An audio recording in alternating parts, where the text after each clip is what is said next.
Hello guys. അപ്പോൾ നമ്മളിന്ന് explain ചെയ്യാൻ പോകുന്നത് ബ്ലഡ് ഹൗണ്ട് എന്ന സീരീസിൻ്റെ സീസൺ 2 ആണ്.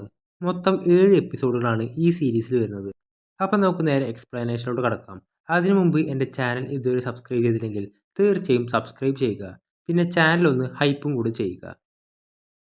ഈ എപ്പിസോഡിൻ്റെ തുടക്കത്തിൽ കാണിക്കുന്നത് ഇന്നലെ സംഭവിച്ചതിനെ തുടർന്ന് അവിടെ പോലീസുകാരെത്തിയിട്ടുണ്ടാവും. കിമ്മും മുജിനും ജിയോങ് എന്നൊരു പോലീസുകാരനോട് അവർ 4 പേരുണ്ടായിരുന്നു. ബ്ലാക്ക് ജാക്കറ്റ്, മാസ്ക് ഒക്കെ ഇട്ട്. അവർ MMA ഫൈറ്റേഴ്സ് ആയിരുന്നു. അവരുടെ ബന്ധമുണ്ടെന്നാണോ? അതെ സാർ, ഇതത് തന്നെ ആവാനാണ് ചാൻസ്. അപ്പോൾ വേറൊരു ഓഫീസർ വന്ന് CCTV ഞാൻ ചെക്ക് ചെയ്തു, പക്ഷെ ഒന്നും കാണിക്കുന്നില്ല.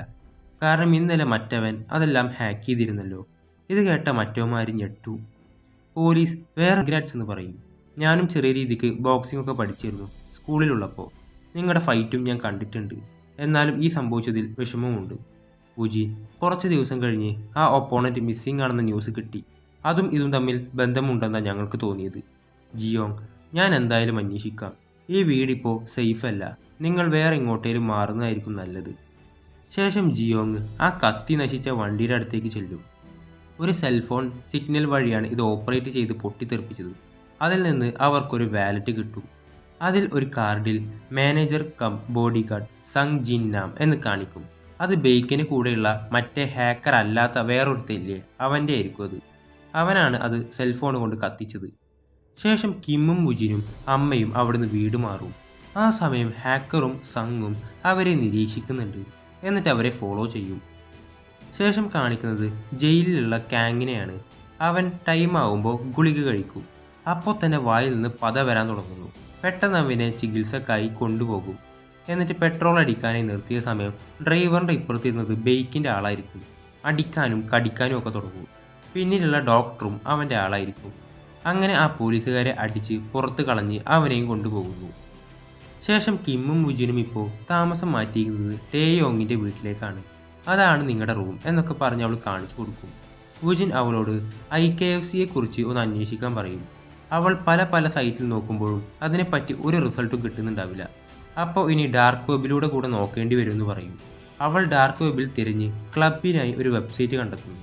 തുടർന്ന് മുൻ മത്സരത്തിൻ്റെ ഒരു മത്സരത്തിൻ്റെ വിശദാംശങ്ങൾ അന്വേഷിക്കാൻ ശ്രമിക്കുമ്പോൾ ടേയോങ് ഒരു പേ വോളിൽ അകപ്പെടുന്നു.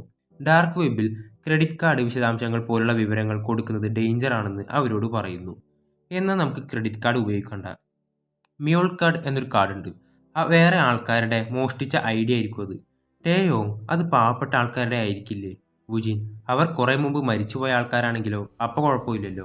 അത് ഉപയോഗിക്കാൻ വുജിൻ്റെ മറൈൻ സീനിയറായ മിസ്റ്റർ മൂണിൽ നിന്ന് സഹായം തേടാൻ കിം പറയുന്നു. വുജിൻ, നീ ഇവിടെ നിന്ന് അമ്മയെയും ടേയോങ്ങിനെയും നോക്ക്. ഞാൻ മൂണിനെ കണ്ടിട്ട് വരാമെന്ന് പറയും. ശേഷം ഹാക്കർ ഇപ്പോഴും അവിടുത്തെ CCTV വഴി അവരെ നോക്കിക്കൊണ്ടിരിക്കുകയാണ്. അവർ പാർക്കിംഗ് ഏരിയയിൽ ഉണ്ടാവും. വുജിൻ മൂണിൻ്റെ അടുത്തേക്ക് പോകുമ്പോൾ ഇവന്മാരും അവനെ ഫോളോ ചെയ്തു പോകും. ശേഷം കാങ്ങിനെ ബെയ്ക്കിൻ്റെ അടുത്തേക്ക് എത്തിച്ച് ഇഞ്ചക്ഷൻ കൊടുത്ത് അവൻ്റെ ബോധം തിരികെ കൊണ്ടുവരുന്നു. അവൻ പേടിച്ച് വെപ്രാളം പിടിക്കും.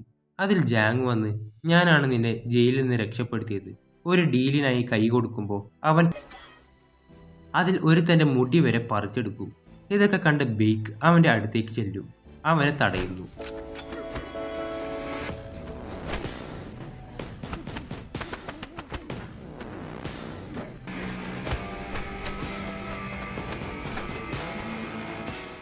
ബെയ്ക്ക്, ഞാൻ വിചാരിച്ചത് നീ കുറച്ച് വീക്കാണെന്നാ. പക്ഷേ അങ്ങനെയല്ല. നീ ബോക്സിംഗ് പഠിച്ചിട്ടുണ്ടോ? നിനക്ക് കിം ഗൺവുവിനോട് പ്രതികാരം ചെയ്യേണ്ടതെന്ന് ചോദിക്കുമ്പോൾ കാങ് നല്ല തെറി വിളിക്കും അവനെ. ആ ദേഷ്യത്തിൽ അടിച്ചവൻ്റെ ബോധം കളയുന്നു. ശേഷം വുജിൻ മൂണിൻ്റെ ഓഫീസിലേക്ക് ചെല്ലുമ്പോൾ അവിടെ മീശ വെച്ച പെണ്ണിനെ പോലെ ഇരിക്കുന്ന ഒരുത്തനുണ്ടാവും. ഇവൻ നേവിയിലായിരുന്നല്ലോ മുമ്പ്. അവൻ്റെ സീനിയർ ആയിരിക്കും ഈ മൂണ്. ഇവൻ തന്നെയാണ് ട്രിഗർ എന്ന സീരീസിൽ ജോങ്മാനായിട്ട് അഭിനയിച്ചതും. അങ്ങനെ ഉണ്ടായ കാര്യങ്ങളൊക്കെ അവൻ മൂണിനോട് പറയും. ഒരു മാച്ച് കളിച്ചാൽ 15 ബില്യൺ വോൺ തരാമെന്ന് പറഞ്ഞതൊക്കെ അവനോട് പറയും. ഡാർക്ക് വെബിൽ നോക്കിയാൽ മാത്രമേ അവരുടെ സൈറ്റ് കിട്ടൂ. ഓക്കെ, അപ്പോൾ ഡാർക്ക് വെബിലൂടെ സ്ട്രീം ചെയ്ത് അതിലെ വ്യൂവേഴ്സ് ബെറ്റ് ചെയ്ത് കാശുണ്ടാക്കുന്നു. ഇതിപ്പോൾ ഞാനെങ്ങനെ സഹായിക്കേണ്ടതെന്ന് ചോദിക്കുമ്പോൾ അവരുടെ വെബ്സൈറ്റ് ആക്സസ് ചെയ്യാനായി മെമ്പർഷിപ്പ് കിട്ടാൻ സൈനപ്പ് ചെയ്യണം. പക്ഷേ അതിന് ക്രെഡിറ്റ് കാർഡാണ് അവർ ചോദിക്കുന്നത്. അത് ഡേഞ്ചറാണ്. മൂൺ, അപ്പോൾ നിനക്ക് മ്യൂൾ കാർഡ് വേണമെന്ന് അതല്ലേ? അവൻ്റെ സ്റ്റാഫിനോട് 3 മ്യൂൾ കാർഡ് എടുത്തുകൊണ്ട് വരാൻ പറയും. എന്നിട്ടത് കൊടുക്കുന്നു. അവിടുന്ന് ഈ മൂൺ ചോയുടെ അടുത്ത ആളാണെന്ന് നമുക്ക് മനസ്സിലാവും. ഈ ഫോട്ടോയിൽ കാണുന്ന 3 പേരിൽ 2 പേരായിരിക്കും കഴിഞ്ഞ സീസണിൽ ചോയ് സഹായിക്കാനായി വിളിച്ചത്. പക്ഷെ അവർ 2 പേരും മരിച്ചു. അതിൽ മൂന്നാമനാണ് ഈ മൂൺ. അപ്പോൾ നിനക്ക് എന്താവശ്യമുണ്ടെങ്കിലും എന്നെ വിളിക്കണമെന്ന് പറയും. പിന്നെ നീ ഒറ്റക്കാണോ വന്നത്? അതെ. അപ്പോൾ നിന്നെ ആരും ഫോളോ ചെയ്ത് വന്നില്ലേ? അങ്ങനെ എന്തേലും ഉണ്ടെങ്കിൽ സൂക്ഷിച്ചോ എന്ന് പറയും. ശേഷം വുജിൻ വന്ന് വണ്ടിയിൽ കയറുന്ന സമയത്ത് അവന്മാരും വണ്ടിയെടുത്ത് അവൻ്റെ പിന്നാലെ വിടും. ഇത് മുകളിലിരുന്ന് മൂൺ കാണുന്നുണ്ട്. വണ്ടി നമ്പർ നോട്ട് ചെയ്യും. വുജിൻ കാറിൻ്റെ ബാക്ക് ക്യാമറയിലൂടെ നോക്കുമ്പോൾ വേറൊരു വണ്ടി അവനെ ഫോളോ ചെയ്യുന്നതായി. അപ്പോൾ ആദ്യം കിമ്മിനെ വിളിച്ച് അമ്മയും കൊണ്ട് അവിടുന്ന് മാറാൻ പറ. ഞാനൊരു അഡ്രസ്സ് തരാം, നീ അവിടേക്ക് എത്തിയാൽ മതി എന്ന് പറയും. ശേഷം വുജിൻ കിമ്മിനെ വിളിച്ച് അമ്മയെയും ടേയോങ്ങിനെയും കൊണ്ട് അവിടുന്ന് പുറത്തു കടക്ക്. അവർ നമ്മളെ ഫോളോ ചെയ്ത് ഇപ്പോൾ എത്തും. ഇപ്പോൾ ടേയോങ്ങും അപകടത്തിൽ പെട്ടിരിക്കുകയാണ് നമ്മൾ കാരണം. അപ്പോൾ എവിടേക്കാ പോവാന്ന് ചോദിക്കുമ്പോൾ ഹോങ്ങിൻ്റെ വീട്ടിലേക്ക് പോവേണ്ടി വരും, നമുക്ക് വേറെ വഴിയില്ല. എന്നിട്ട് ഹോങ്ങിനെ വിളിക്കും. പക്ഷെ കിട്ടുന്നുണ്ടാവില്ല. കിം ടേയോങ്ങിനോട് സോറി ചോദിക്കും. ഞങ്ങൾ കാരണം നീയും അപകടത്തിലായി. അവർ ഇങ്ങോട്ട് വരുന്നുണ്ടെന്നാണ് കേട്ടത്, നമുക്കിവിടുന്ന് ഇറങ്ങണമെന്ന് പറയും. ആ നേരത്താണ് ഹോങ്ങിൻ്റെ സെക്രട്ടറി അവനെ തിരിച്ചു വിളിക്കുന്നത്. ഹോങ് ഒരു ഇമ്പോർട്ടൻ്റ് മീറ്റിങ്ങിലാണ്. എന്താണ് വേണ്ടത്? അപ്പോൾ അത് ഞാൻ ഹോങ്ങിനോട് പറഞ്ഞോളാം. അപ്പോൾ എന്തു വേണേലും എന്നോടും പറയാം. അപ്പോൾ എൻ്റെ ഫാമിലി ഡേഞ്ചറിലാണ്, ഞങ്ങൾക്ക് മാറാൻ വേറൊരു സ്ഥലം വേണം. അപ്പോൾ ഞങ്ങളുടെ ഓഫീസിലേക്ക് വാ, ഇവിടെ ഞങ്ങളുടെ ആൾക്കാരുണ്ട്, നിങ്ങളെ ആരും തൊടില്ല. അതുപോലെ എനിക്കൊരു മോട്ടോർ സൈക്കിളും വേണം. എൻ്റെ ഫ്രണ്ട് വുജിൻ അവൻ അപകടത്തിലാണ്, എനിക്ക് രക്ഷിക്കണം. അപ്പോൾ എങ്ങനത്തെ ബൈക്കാണ് വേണ്ടതെന്ന് ചോദിക്കുമ്പോൾ സ്പീഡുള്ളത്, എങ്ങനെയായാലും കുഴപ്പമില്ല. ശേഷം ആ ഹാക്കർ അവർ റൂം വിട്ട് പോകുന്നത് കാണും. സാങ് ബേക്കിനെ വിളിച്ച് അവൻ്റെ അമ്മയ്ക്ക് പകരം വുജിനെ ഇപ്പോൾ കിട്ടും, കുറച്ച് ആൾക്കാരെ അയക്കുമെന്ന് പറയുന്നു. ആ സമയം അവരുടെ വണ്ടിക്ക് പിന്നാലെയായി മൂണും വരുന്നുണ്ട്. ശേഷം കിം ഹോങ്ങിൻ്റെ ആൾക്കാരുടെ അടുത്തേക്ക് എത്തും. അമ്മയും അവളെയും നോക്കിക്കോണേ എന്ന് പറയും. ഞാൻ പറഞ്ഞ ബൈക്ക് എവിടെയെന്ന് ചോദിക്കുമ്പോൾ ഒരു ബൈക്ക് അവന് കൊടുക്കും. ഭയങ്കര എക്സ്പെൻസീവായ ബൈക്കായിരിക്കും അത്. അവൻ ഇത്രയും വിചാരിച്ചിട്ടുണ്ടാവില്ല. ഇത് മതിയാകുമോ എന്നാണ് സെക്രട്ടറി ചോദിക്കുന്നത്. ഇത് ഓക്കെയാണ്. വുജിനെയും കോൾ ചെയ്ത് അവൻ അവിടുന്ന് പോകും. ശേഷം സാങ്ങും വുജിനും മൂണും ഒരു ബ്ലോക്കിൽ പെട്ട് കിടക്കാണ്. ആ നേരത്ത് സാങ്ങിനെ ജാങ് വിളിച്ച് നിന്റെ അടുത്തായി ഒരു ഫാക്ടറി ഉണ്ട്, 5 മിനിറ്റ് ദൂരമേ ഉള്ളൂ, അഡ്രസ്സ് അയക്കാൻ പറയുന്നു. പെട്ടെന്ന് സാങ് പിന്നിലുള്ള മൂണിൻ്റെ വണ്ടിയെ തട്ടി നേരെ ഫാക്ടറിയിലേക്ക് ചെല്ലും. ഈ ദേഷ്യത്തിൽ മൂണും വുജിനും പിന്നാലെ ചെല്ലും. വുജിൻ അതനുസരിച്ച് കിമ്മിനോടും അങ്ങോട്ട് വരാൻ പറയും. എന്നിട്ട് ഇവരെല്ലാം ഫാക്ടറിയിലേക്ക് എത്തും. അവിടെ മൂണും വുജിനും കുറച്ച് കഷ്ടപ്പെടും സാങ്ങിൻ്റെ മുമ്പിൽ പിടിച്ചു നിൽക്കാൻ.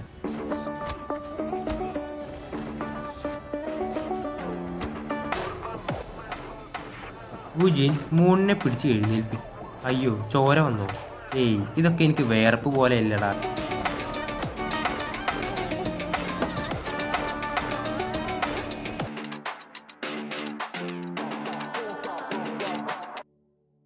അങ്ങനെ സാങ്ങിനെ അടിച്ചിട്ട് നിൽക്കുമ്പോഴാണ് അവിടേക്ക് ബേക്കിൻ്റെ ബാക്കി ആളുകൾ വരുന്നത്.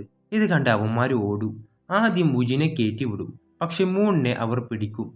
വുജിനോട് അവിടുന്ന് ഓടി രക്ഷപ്പെടാനായി പറയുന്നുണ്ട്. അവിടെ മൂൺ അവന്മാരോട് ഫൈറ്റ് ചെയ്യും. വുജിനും മൂണും അവരുടെ കയ്യിൽ നിന്ന് രക്ഷപ്പെടാനായി ഓടും. അങ്ങനെ വുജിനെയും മൂണിനെയും അവർ ചവിട്ടിക്കൂട്ടും.